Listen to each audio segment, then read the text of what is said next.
Nope.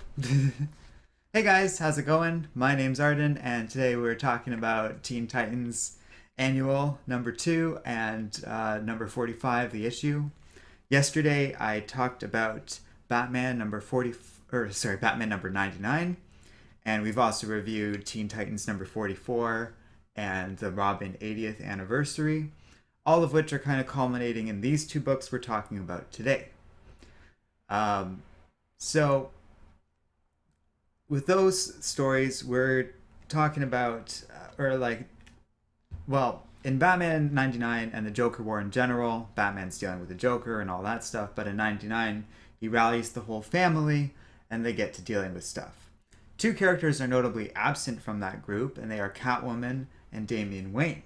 We'll talk a bit about Catwoman later, but today we're going to be talking about what's going on with Damien and why he didn't show up in Batman 99, and how, in reality, that's a clever little bit of continuity.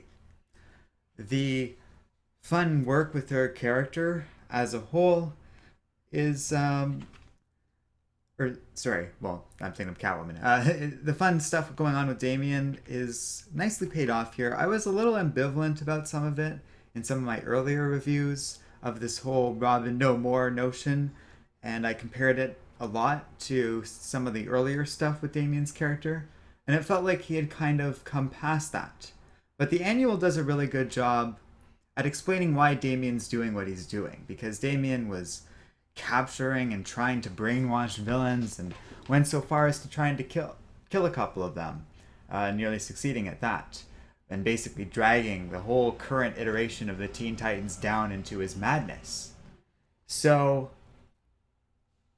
that kind of culminates in Batman finally confronting Damien in the annual book, which is quite good, even if there isn't a ton of confrontation. It is like Batman really does get to say some remarkable, grounded things about what's gone down between these two characters. I found it all quite moving, and it culminates in Robin ultimately giving up his badge and quitting.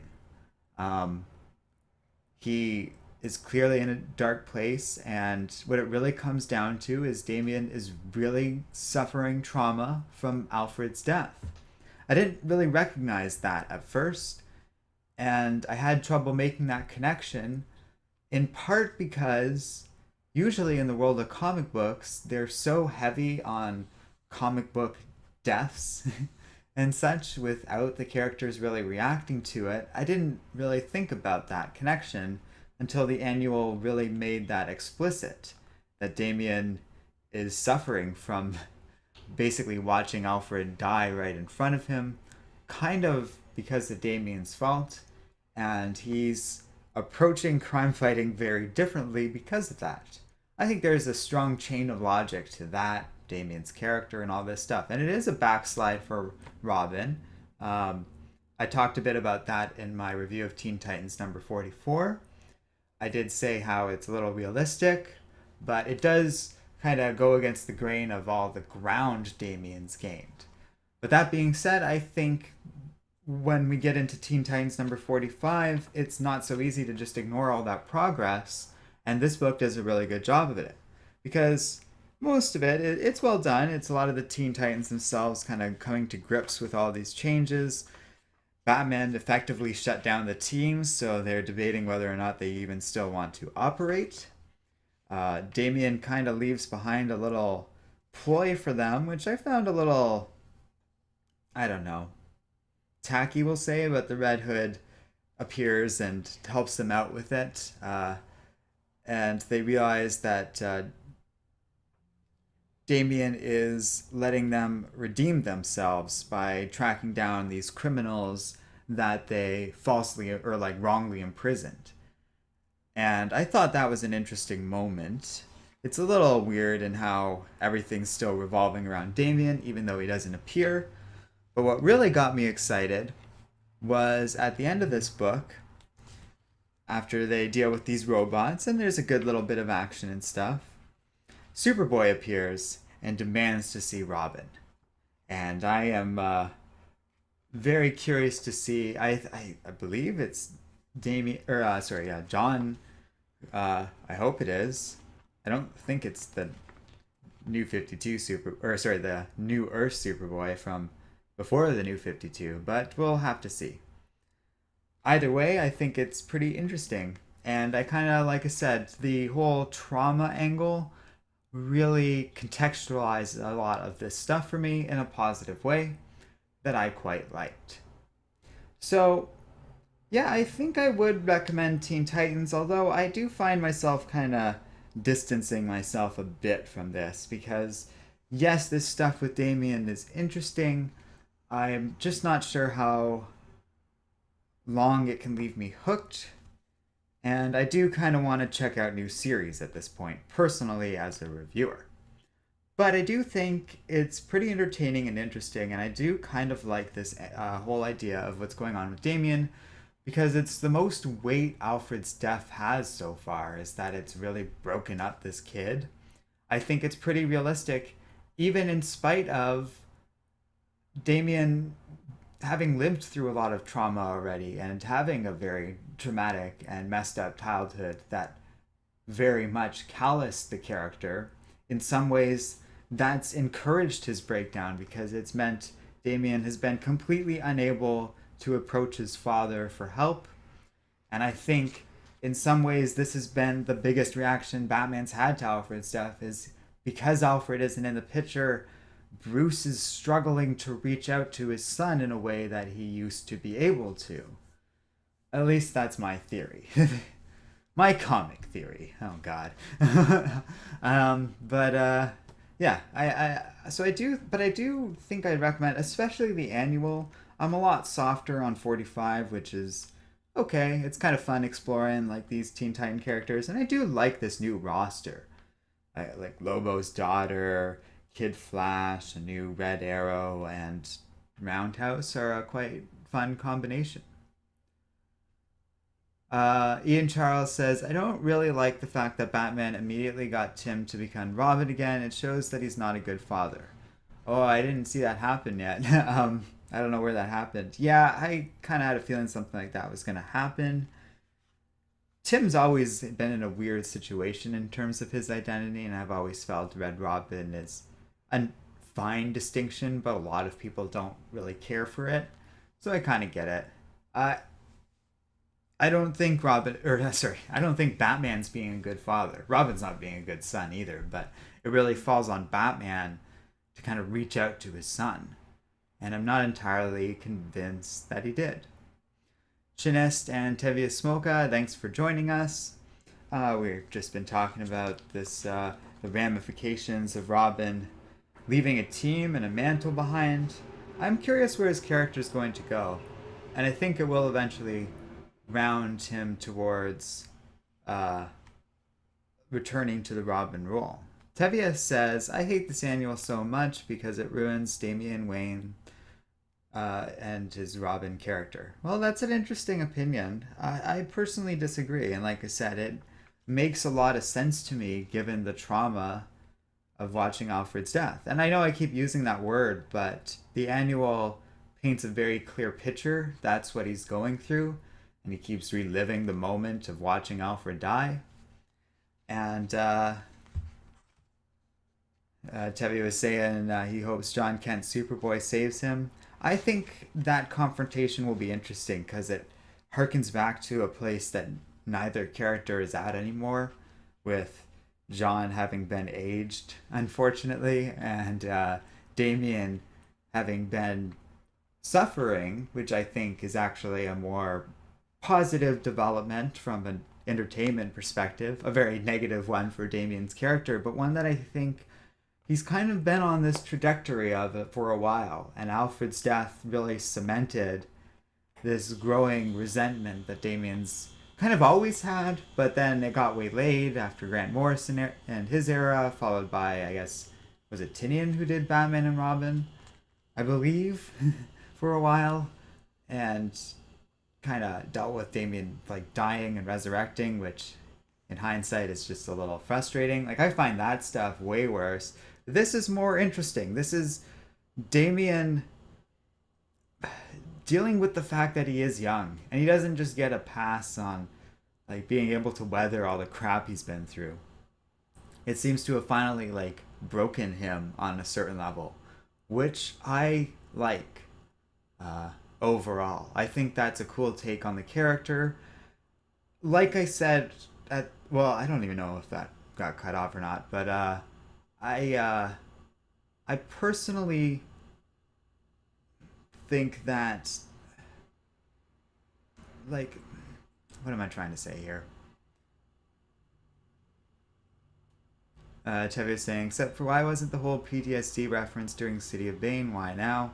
Well, I definitely like checked out of City of Bane, so I don't know if I think Damien just weathered the storm, and these things can wear a person down over time. That makes sense to me. Like you don't necessarily immediately get shell shocked every time. The timeline on that stuff can be very strange, and traumas can resurge. So yeah, that's all okay in my opinion. But I did lose my train of thought somewhere there. I was getting at something, but whatever. Oh, I guess I was saying like this is a more realistic take than like Damien resurrecting and dying, him going through something and like being more realistically written to his age, I guess, and having like broken down and become like a little sociopath almost is, I don't know, there's potential there. Tevi says, personally, in my opinion, this feels lazy and rushed for this whole Damien and Batman fighting each other. Well, I guess it has only happened over like 4 or 5 issues that you can trace this timeline on. I don't really know how long it's been simmering in the world of the Teen Titans book because it really only started at a couple of issues ago. And I really got clued in from the Robin 80th anniversary. So, from my perspective, and COVID delays definitely helped this along, but it's been pretty drawn out because it's basically been 4 issues over like 6 months and there's all this content.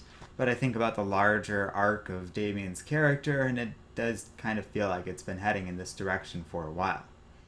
I guess it depends on what people are going for. I don't want to defend this series too much because it's definitely not like the strongest thing I've read in recent memory. And Robbie Thompson's always just been an okay writer in my eyes, and this book kind of reflects that. But I like these characters. I like how the team's different and they're doing different things. Adrian says, something happening to him and not coming back the same I get. Maybe it's about Damien coming back to who he was originally conditioned to be. Well, I think that's what it's getting at too. And I like that stuff, I guess, chafes against what I was saying about it being realistic, but I think it's a better narrative for superheroes in general where they feel these deaths a little more and they have effects of trauma and things like that.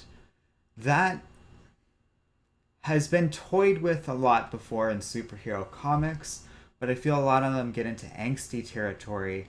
And thus far, these Titans books, and I give Thompson a lot of credit for this, don't get mired in this trauma much. Like, it took a few issues for me to really pick up on it, and it only really came into the annual. And the annual didn't feel like angsty or miserable as an experience. It felt like a good little bit of character work that wasn't a chore to read, which I really liked. That balance is strong. And I would like to see more of that just in superhero comics from the big two in general. Because we get a lot of these deaths that just kind of get bypassed. Like, you'll never get that out of Krakoa anymore, and I think that's okay. But I think back, like, I'm thinking of the Avengers, for example, and they rarely deal with anything like this. I don't believe they've, well, maybe not since, like, Hickman was in charge. And I was gonna say even more Chuck Austin era, like way back when. And he didn't do a great job of that because it gets into the whole angsty territory. So I think there's room for us to go in this direction, and hopefully we kind of get this. But yeah.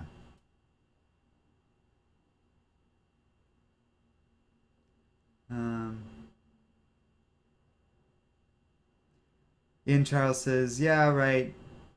They just don't deal with consequences. They just move on to the next issue, and I think that's kind of what I'm getting at. Like, it'd be nice to see more of that. And I did appreciate, like, oh, this is strong tract of character development. And like Tevi, you were saying like, oh, this is rushed. It's like, well, not really. City of Bane was a long time ago now, so it's just been like a slow build in that direction since. Uh, and I definitely got that impression from the Robin 80th book, where it's like, oh, like Teen Titans just blew up that whole uh, like I don't know incident from Alfred's death, but in a good way. You compare that to the Joker War, where it's just like, oh, Batman is hallucinating Alfred, and Joker put a bunch of chemicals in Alfred's corpse, and it's so tacky in comparison to this, where it's like, oh wow, Damien's really regressing, which I guess is what like Adrian was getting at, and I kind of agree, to his kind of original self as we were introduced to him, which is like this conditioned assassin. And there's a strong reason for it, which I quite like. Making those connections are interesting. Um, Caesar of Rome was saying, "Look how they massacred my boy." Definitely following up on what Tevi is kind of broadcasting in chat. But Tevi also says, "Well, with this book getting canceled, I have a sneaking suspicion this story will probably get dropped. I have a feeling they're going to kind of resolve things by the time it's canceled. Because, yeah, this book is canceled, which is part of the reason why I kind of picked it up and I thought we would just ride it to the end. I don't even think I'm going to bother to do it too much. So I feel like I'm being more defensive of this book than I actually feel overall. I enjoyed it. I like the annual more than 45, like I said earlier. But I'm not exactly broken up over it being canceled and maybe them going in a new direction or doing something different with Robin or the Teen Titans. Uh, what they have planned or where that goes from here, I am curious about. I really don't know. I wouldn't dare to guess. But I have a feeling Teen Titans is kind of it for Damien. Like that'll sort of close out the year, and whatever we are gonna get, we'll either see like late December or probably January, and it'll be like a 2021 plan for Damian Wayne, which they probably are working on. And I will be curious. I hope that we kind of get a different creative team, though. I'm not much of a fan of Thompson's writing either. That's why maybe in some ways these books have impressed me a bit because I came in with quite low expectations and do kind of think it's interesting what they did with Damien. Adrian says it's part of the problem with events in comic books and big arts is a lack of character development. That might be more difficult to develop with a lot of Batman characters. Yes, I get it is Teen Titans. Well, I get what you're saying there because characters are supposed to grow. I think that's where the world of a team of Titans and Teen Titans can kind of work. You have these older characters and you have new characters kind of filling in and being genuine youngsters that feel like they have a lot of room to grow. In some ways, I hope whatever the future is for the Teen Titans, we don't just abandon some of these characters because they have a lot of potential. Maybe if you kind of balance this team with a couple more known characters. I really wish John Kent could have been more in the picture, but he's kind of aged out from the relative age of this group. But I like a younger team. I like how Damien was kind of felt like the older, more experienced group and therefore was able to lead them, even if he did lead them in a dark direction. I do kind of like it because it's a run of a team that ultimately didn't work out. And that's kind of cool. Um, that goes against traditional grains, but I think it's well explained and well explored. So it does have that going for it. Tevi is saying, I know we are getting a Detective Comics issue which features Damian Wayne Robin, so maybe Tomasi can salvage the character. Yeah, okay. Like, Tomasi is a great writer and does have a good-ish handle on Damian Wayne. Maybe it was him who did the Batman and Robin run. I don't really remember. That was so long ago and I get those two very easily mixed up because they do have similar sensibilities at times. They've been advertising a lot for the Detective Comics from like 1027 as it being like a big anniversary thing, but I think the world has collectively agreed that the number 1000 issue was the more big deal, and I haven't seen as much energy or thrust towards 1027 in comparison. So we'll have to see. But I do always like those books. I like, just because there isn't a lot of hype around them doesn't mean there won't be much of a thing. It could just kind of be an exploration of Damien's character. And I don't think we're on a terribly long time frame here of him having to kind of recover from this. But recover he will. I do think that will be an interesting direction overall. So, yeah, I think we'll leave it there. It's an interesting book. Definitely not the best out there, but certainly not the worst. Saying now that I think about it, you could have seen that downward spiral from Robin from book one after that restaurant blew up. Well, that's kind of what I was getting at. Like, there's stuff like that. There's other little stories along the way where Damien shows up in like a Batman book. Even that the Shadow Batman crossover. Like, I think those books are canon, and that shows there's like clear issues between Damien and Batman right now that I like. I think they're earned. I think it's okay for a character to move backwards sometimes if it's written correctly and it's not just us reverting back to default. That's not what's happened here. Damien watched Alfred die in front of him.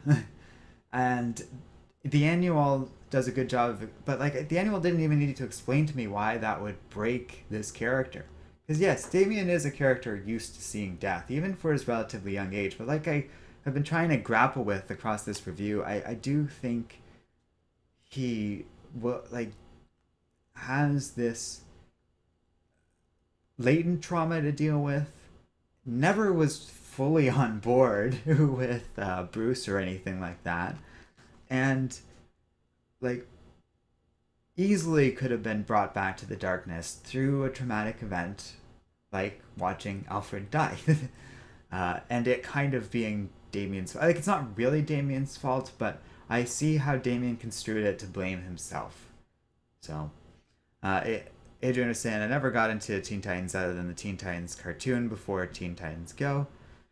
Oh, there's a lot of gems along the way in the world of comics. Maybe we'll have to kind of... I do want to work on sort of guides for helping people get into team stories like that, and I think the Teen Titans would be a good one to do that with. So maybe I should pencil that in right now. Before I forget, because I always forget after doing a stream. Tevye is saying, speaking of Super Sons, that reminds me, with Bendis ending his run on Superman, will John Kent's Superboy get de-aged back to his 10-year-old self? It's kind of both their fault. I don't believe so. I think that's a weird thing to have to walk back. Oops. And I am skeptical they would do that. As fun as John Kent's character was, and as possible as it is to tell sort of out of continuity stories of him as a boy, I really think those days are done. And that's just part of the little bit of vandalism Superman did. If it's going to happen, it would be after like a sort of reboot or something like that.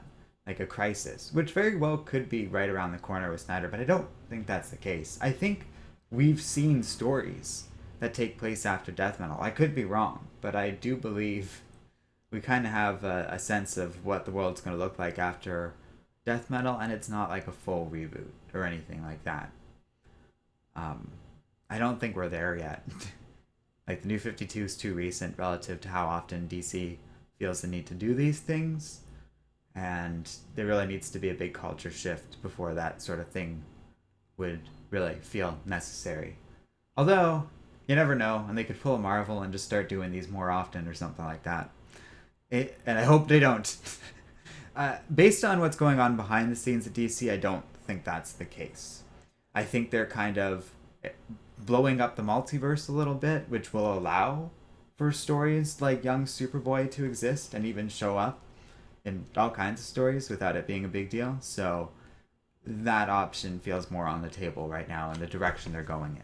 Of just there no longer being a confined orrery of 52 worlds, but just, like a multiverse with a lot of worlds, like basically pre-Crisis, is the impression I get from what Scott Snyder has sort of planned as his final little opus at DC, if I am reading the cards and rumors correctly of what's going on behind, like, closed doors. Adrian says, looking at the cover with the I Was Robin, it looks like older era comic drawing. I found that with the annual. It has a pretty cool art team with Panencia and Ferreri. And Maiolo also worked on issue 45. So it has the same sort of sensibility in terms of coloring, but a lot of the artwork reminds me of early 2000s, sort of. It was fun. I liked the artwork of the annual quite a bit, and some of the moments where Bruce really does try and reach out to his son in a way he couldn't in the Robin 80th anniversary book, which I quite enjoyed. Tevye says, I think with Bendis gone, I can see John Kent's Superboy back as his little 10-year-old self. I really just don't see them doing that. I have a very difficult time believing it. But we'll see. So yeah, I think we'll leave it at there. Thanks for watching, guys. We still got a bunch more reviews to do. Next up, we got the other member of the Bat family we haven't talked about yet. We're kind of doing a full update on what's going on with all these characters right now. We've covered pretty much everyone except for one final member, so we'll talk about her soon. Stay tuned for that. Thanks for watching. We'll see you guys next time here on Comic Island.